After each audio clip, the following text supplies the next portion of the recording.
Tampok sa pambungad na eksena ang isang siyentipiko na nasa gitna ng eksperimento. Naglagay siya ng kakaibang aparato sa kanyang katawan, pagkatapos ay biglang nagbago ang kanyang anyo at ang mga mata ay naging asul. Ang eksena ay lumipat sa lalaking taga-deliver, si Lang Jun, na nagtatrabaho ng panggabi. Habang nagmamaneho sa kalsada ng Xingyi City, narinig niya sa balita ang tungkol sa dating archery na nagngangalang Yang Xiaochuan, na misteryosong nawala. Lumalabas na ito ang ikalimang na ibalita na bigla ang pagkawala ng mga tao ngayong buwan sa lungsod na ito. Sa sandaling iyon, nakatanggap si Lang Jun ng tawag mula sa tiyuhin, si Zhang, na bumati sa kanya ng maligayang kaarawan. Sinabi rin ng tiyuhin niya ang tungkol sa maliit na cake na iniwan niya sa labas ng pintuan ng kanyang apartment. Hindi nagtagal, nakita ni Lang Jun ang naaksidenteng truck sa gitna ng bakanteng kalye. Agad siyang bumaba sa sasakyan at lumapit para tignan kung may mga nakaligtas. Sa likod ng truck, napansin niya ang walang malay na lalaki, na ang mga ugat ay naging itim. Lumapit si Lang Jun sa lalaki para tulungan siya, ngunit ang parehong hindi kilalang aparato mula sa unang eksena ay lumipat sa kanyang katawan, na naging dahilan upang sumailalim siya sa biglaang pagbabago. Di nagtagal, dumating sa pinangyarihan ang armadong puwersa mula sa lihim na organisasyon ng pananaliksik na tinatawag na Sanyulian. Ang gang ay pinamumunuan ng kapitan na babae at lumapit sila upang hulihin si Lang Jun na kasalukuyang nagbabagong anyo. Gayunpaman, bigla na lang siyang naging higanteng taong lobo at nagsimulang atakihin sila. Ang gang ay nagpaputok sa nilalang, ngunit tila walang epekto sa kanya ang normal na bala. Matapos ibagsak ang lahat ng miyembro ng gang, ang taong lobo ay sumugod sa kapitan. Mabuti na lamang, nagawa niyang mag-load ng inhibiting bullet at pinaputukan siya na nagpabagsak sa kanya. Mukhang may epekto ito sa taong lobo, ngunit hindi pa rin ito sapat para mahuli siya dahil tumalon siya sa dagat at tumakas. Kinaumagahan, lumangoy si Lang Jun sa pangpang at bumalik sa bahay na sobrang nanghihina. Pagdating niya, nagsimula siyang kumain, gutom na gutom at parang hindi nakakain ng ilang araw. Gayunpaman, di nagtagal ay nakaramdam siya ng pagkahilo at nagsuka. Tiningnan din niya ang sarili sa salamin at laking gulat niya nang makita ang refleksyon ng taong lobo. Upang mahimasmasan, pumasok siya sa bathtub at nakatulog sandali. Nang magising siya, napansin niya ang ilang pagbabago sa kanyang sarili. Ang kanyang kakayahan sa pandinig ay tila lumakas ng husto dahil naririnig niya ang balita sa TV mula sa malayong bahay. Nang maglaon sa araw na iyon, pinagalitan si Lang Jun dahil sa pag-abandona niya sa delivery truck sa gitna ng kalsada habang nagtatrabaho. Sa sandaling iyon, ang amo ay naghagis ng lata patungo sa kanya, ngunit agad itong pinalihis ni Lang Jun gamit ang pinahusay na bilis at lakas, at nag-crack pa nga ang pader na natamaan. Ayaw niyang makagawa pa ng eksena, kaya lumayo siya sa lugar. Kasunod nito, habang naglalakad sa kalye, napansin ni Lang Jun ang batang babae na tumatawid sa kalsada. Muntik na siyang mabundol ng umaandar na truck, ngunit ginamit niya ang kanyang bagong taglay na bilis upang iligtas siya. Sa sandaling iyon, napansin niya ang batch sa damit ng batang babae, na naging dahilan upang bigla niyang maalala ang isang insidente noong pagkabata. Lumalabas na siya ay binubuli ng grupo ng mga lalaki nang biglang dumating ang kanyang kaibigan na babae, si Chao Yu, na namagitan at pinalayas sila. Bilang resulta sa alaala na ito, nagpasya siyang bisitahin si Chao Yu, na ngayon ay bihasang boksingero. Pagdating sa boxing arena, nakita siya ni Lang Jun na nasa gitna ng labanan.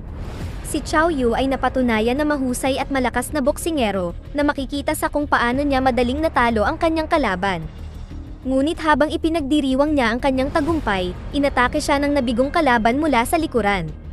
Nang malapit na siyang mahulog mula sa ring, sinalo siya ni Lang Jun sa kanyang mga bisig. Nang makita ang kanyang magiting na pagliligtas, hinamon siya ng anak ng may-ari ng boxing gym, si Wu Neng, para sa isang tunggalian sa boxing na sinang-ayunan niya. Gayunpaman, bilang isang baguhan, si Lang Jun ay mabilis na napatumba. Samantala, ang kapitan at ang kanyang hepe, si Xiao Yong, ay patuloy na sinusubaybayan si Lang Jun mula sa monitor. Sa kanilang pag-uusap, nalaman natin na ang siyentipikong ipinakita sa simula ng pelikula ay walang iba kundi ang ama ni Lang Jun. Inutusan siya ni Xiao Yong na hulihin si Lang Jun dahil siya ang huling pag-asa para sa kanilang matagumpay na eksperimento. Sa sumunod na eksena, nagkamalay si Lang Jun at natagpuan ang kanyang sarili sa bahay ni Chao Yu. Nang makita siya, napansin niyang may benda sa pisngi nito na may tanda ng Sanyulian. Sa kanilang pag-uusap, ipinakita ni Chow Yu ang larawan ng kanyang kapatid na misteryosong nawala sa loob ng ilang araw. Nang tingnan ang larawan, naalala ni Lang Jun na siya ang parehong tao na nakita niya sa likod ng naaksidenteng truck. Dahil dito, napagtanto nila na nasa kustodiya ng Sanyulian ang kanyang kapatid. Bago pa man sila makabuo ng plano, naramdaman ni Lang Jun ang pagdating ng miyembro ng Sanyulian sa labas ng bahay. Dahil dito, mabilis na tumakas ang dalawa sa pamamagitan ng pinto sa likod. Pagkatapos ay nagtago sila sa ilalim ng kotse ng mga salarin at naglagay ng tracking device sa kanilang sasakyan. Pagkaalis ng gang, nagtataka si Chow Yu kung bakit sila hinahabol. Bilang tugon, sinabi sa kanya ni Lang Jun na siya mismo ang pakay nila dahil sa hindi pamilyar na aparato na kasalukuyang nasa loob ng kanyang katawan. Iniisip din niya na ang lahat ng ito ay may kinalaman sa kanyang ama, kaya nagpasya si Lang Jun na makipagkita kay Uncle Zhang, na matalik na kaibigan ng kanyang ama. Kasunod nito, tumungo siya sa medical institution kung saan nagtatrabaho si Uncle Zhang bilang biochemist. Pagdating niya doon, napansin niya ang mga taong tumatakbo palabas ng gusali dahil sa sunog sa lab. Nag-aalala tungkol sa kapakanan ng tiyuhin, si Lang Jun ay nagmamadaling pumunta sa lab at nakita siyang walang malay sa kanyang mesa. Agad niyang tinulungan ito palabas ng lab, matagumpay na nailigtas siya mula sa anumang pinsala. Nang magising ang tiyuhin, nagtanong si Lang Jun tungkol sa Sanyulian, ngunit nagkunwaring walang alam ang huli. Maya-maya, naglalakad si Lang Jun pauwi nang maramdaman niyang may sumusunod sa kanya. Naghintay ng tamang sandali, inatake niya ang sumusunod, na si Wuneng. Dinala siya ni Lang Jun sa bahay ni Chow Yu para magsagawa ng karagdagang interogasyon. Pagkatapos ay isiniwalat ni Wuneng ang kanyang sarili bilang isang hacker, na gustong kumuha ng higit pang impormasyon tungkol sa Sanyulian. Ibinahagi niya ang lahat ng nalalaman niya tungkol sa misteryosong organisasyong ito. Lumalabas na ang Sanyulian ay nagpapatakbo ng negosyo ng langis sa karagatan pati na rin ang pakikipagkalakalan ng napakadelikadong ilegal na chemical weapons sa ilang mga military organizations sa ibang bansa. Ibinunyag din niya na ang ama ni Lang Jun at ang kanyang tiyuhin na si Zhang ay dating nagtatrabaho para sa parehong organisasyon na nakatuon sa cross-device na genetic research. Ayon kay Wuneng, lahat ng mga taong nawawala ay inalok ng pagkakataon na maglaro ng isang laro bago sila nawala. Nang marinig ito, kinumpirma ni Chow Yu na natanggap din ng kanyang kapatid ang parehong alok. Kinabukasan, mag-isang nakatayo si Chow Yu sa dalampasigan nang lapitan siya ni Lang Jun. Ikinuwento ni Chow Yu kung paano nagsikap ang kanyang kapatid upang mabayaran ang kanyang training sa boxing. Naniniwala rin siya na pumayag siya sa alok ng Sanyulian para sa pera. Bilang tugon, kinomfort siya ni Lang Jun, tiniyak sa kanya na ibabalik ang kanyang kapatid. Kinagabihan, ang magkaibigan ay naglalakad pa uwi nang harangin sila ni Xiao Yong at ng kanyang mga tauhan. Inutusan niya si Lang Jun na sumama sa kanila, kung hindi, babarilin nila si Chow Yu. Nag-aalala sa kanyang kaligtasan, pumayag si Lang Jun na sumama sa kanila. Gayunpaman, hindi madaling sumuko si Chow Yu, kaya sinimulan niyang habulin ang kanilang sasakyan. Nag-shortcut siya at naabutan niya ang sasakyan kung nasaan si Lang Jun. Pagkatapos ay ginamit niya ang husay niya sa boxing upang labanan ang mga gwardya bago nagmaneho palayo kasama ang kaibigan. Ang dalawa ay nagmaneho patungo sa lab ni Uncle Zhang upang maghanap ng mga sagot. Sa pagkakataong ito, sa wakas ay inamin ni Uncle Zhang na siya at ang ama ni Lang Jun ay dating nagtatrabaho sa Sanyulian.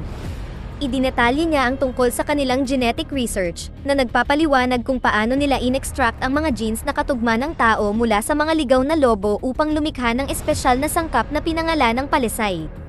Maaaring baguhin ng sangkap na ito ang genes ng tao at pagalingin ang anumang uri ng sakit. Ngunit nang pumanaw ang ina ni Lang Jun, ang kanyang ama ay nalungkot ng husto at ayaw nang ipagpatuloy ang pagtatrabaho. Sa kabila nito, pinilit siya ng Sanyulian at ikinulong sa loob ng laboratorio para magtrabaho. Isang araw, nasunog ang lab, na nagresulta sa kanyang malagim na pagkamatay. Ang paghahayag na ito ay ikinagalit ni Lang Jun at nangakong ipaghihiganti ang pagkamatay ng kanyang ama, ngunit sinubukan siyang pigilan ni Uncle Zhang, iginiit na masyadong makapangyarihan ang Sanyulian. Ang kanilang pag-uusap ay biglang naputol dahil sa panghihimasok ng Sanyulian gang, na hindi nag-aksaya ng oras at agad na binaril si Uncle Zhang. Puno ng galit, binago ni Lang Jun ang kanyang sarili bilang itim na taong lobo at nakipaglaban sa mga salarin. Sa gitna ng kaguluhang ito, binaril siya ng kapitan ng isang inhibitor na nagpabalik sa kanya sa normal na estado. Bago nila siya makuha, itinulak ni Chao Yu si Lang Jun sa labas ng bintana at nagsimulang labanan ang mga salarin na nagbigay sa kanya ng sapat na oras upang tumakas. Sa sandaling iyon, dumating si Wu Neng at inilayo si Lang Jun mula sa pinangyarihan. Nang gabing iyon, mag-isang nakaupo si Lang Jun sa dalampasigan, nagdadalamhati sa pagkawala ng kanyang mga mahal sa buhay. Tiningnan din niya ang locket na ibinigay sa kanya ng kanyang ama na naglalaman ng larawan nilang dalawa. Nang maglaon, nang ipakita ni Lang Jun ang locket kay Wu Neng, nalaman niyang nagsisilbi itong susi sa isang bagay. Pagkaraan ng ilang sandali ng pagsasagawa ng masusing pananaliksik, ipinakita ni Wu Neng na ang simbolo sa locket ay isang mapa patungo sa lihim na lokasyon. Dahil dito, nagtungo ang dalawa sa tinukoy na lokasyon na isa palang abandonadong apartment. Pagbaba sa basement nito, nakakita sila ng maraming kalmat ng taong lobo. Habang tinitingnan ang lugar, natuklasan ni Lang Jun ang nakalak na maleta na nakatago sa loob ng aparador. Ginamit niya ang kanyang locket bilang susi para mabuksan ito at may nakitang tape recorder sa loob. Nang panuurin ito, narinig niya ang kanyang ama na nagsasalaysay tungkol sa paglikha niya ng espesyal na gamot na ang layunin ay upang iligtas ang kanyang may sakit na ina. Una sa lahat, sinimulan niya ang eksperimento sa kanyang sarili at nakaranas ng maraming epekto. Bilang resulta, sinimulan niyang gawin ang pag-aayos nito, ngunit ang kanyang ina ay namatay sa sakit bago niya ito maperpekto. Kasunod nito, kinuha ng Sanyulian ang gamot mula sa kanya at sinimulan itong gamitin bilang nakamamatay na sandata na nagdulot ng maraming pagkamatay. Sinubukan niya ang lahat ng makakaya upang wakasan ang iligal na gawain ng kumpanya ngunit nabigo. Kaya, hinimok niya si Lang Jun na tuparin ang hindi na kumpletong misyon. Sa kabilang banda, si Xiao Yong at ang kanyang koponan ay nag-iimbestiga sa lab ni Uncle Zhang at natagpuan ang parehong espesyal na gamot na nilikha ng ama ni Lang Jun. Habang tinitingnan ito, si Xiao Yong ay biglang inatake at pinatay ng hindi nakikitang salarin. Sa sumunod na eksena, tinukoy ni Lang Jun at Wu Neng ang punong tanggapan ng Sanyulian na matatagpuan sa shipyard. Hinak ni Wu Neng ang mapa ng buong lugar at natuklasan ang lihim na daanan ng air duct para sa infiltration. Samantala, sa loob ng punong tanggapan, nakakulong si Chao Yu sa selda. Habang nakakulong, narinig niya ang boses ng kanyang kapatid mula sa kabilang selda. Nagmamadali siyang sumilip sa maliit na bintana at napansin ang kanyang kapatid na mahina ang kalagayan. Sinabi niya sa kapatid na manatiling malakas, tiniyak sa kanya na darating si Lang Jun upang iligtas sila. Makalipas ang ilang sandali, gumapang sina Lang Jun at Wu Neng sa air duct at pumasok sa loob ng punong tanggapan. Sa sandaling tumalon sila mula sa air duct, tinambangan sila ng grupo ng mga gwardya. Gayunpaman, wala silang laban sa pinahusay na kakayahan ni Lang Jun. Ginamit niya ang kanyang kakayahan bilang taong lobo para talunin ang lahat ng mga bantay. Kasunod nito, agad na kumilos si Lang Jun upang hanapin si Chao Yu, habang si Wu Neng ay nangalap ng mga kinakailangang ebidensya upang ilantad ang ilegal na aktibidad ng Sanyulian.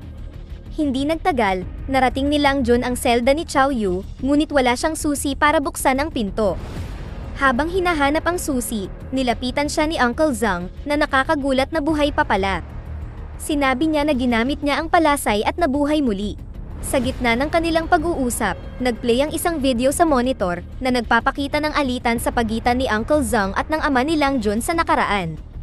Naging maliwanag na sinadya ni Uncle Zhang na makipagtulungan sa miyembro ng kumpanya upang lumikha ng chemical weapon, habang ang ama ni Lang Jun ay sumalungat sa planong ito.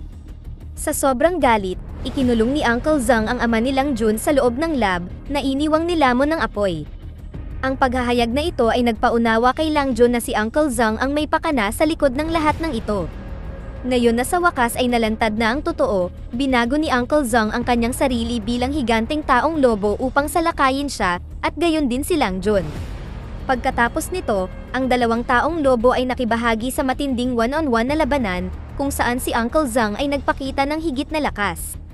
Habang naglalaban sila, dumating si Wu Neng sa selda ni Chao Yu dala ang susi at pinakawalan siya pati na rin ang kanyang kapatid. Pagkatapos magbahagi ng emosyonal na yakap, inutusan siya ni Chao Yu na tumakas habang siya ay nagpasyang tulungan si Lang Jun. Kasunod nito, buong tapang siyang tumalon kay Uncle Zhang at tinalian ng makapal na lubid ang leeg nito. Ginamit ni Lang Jun ang pagkakataong ito para hilahin ang lubid at ibitin siya sa itaas. Pagkatapos ay kinuha ni Chow Yu ang kable ng kuryente at kinuryente ang kontrabida na nagresulta sa kanyang pagkamatay. Sa huling eksena, makikita si Lang Jun na nagbabasa ng librong pinamagatang The War of Werewolf. Samantala, sa isang ulat sa balita, inanunsyo na ang lahat ng nawawalang individual ay nailigtas, at ang mga iligal na gawain ng Sanyulian ay lumantad na rin sa wakas sa publiko. Dito na nagtatapos ang ating kwento. Sana ay nagustuhan nyo, mag-subscribe na kung hindi ka pa nakasubscribe, pindutin na rin ang notification bell at like button upang matulungan ang channel, and leave a comment down below, and as always, thank you for watching.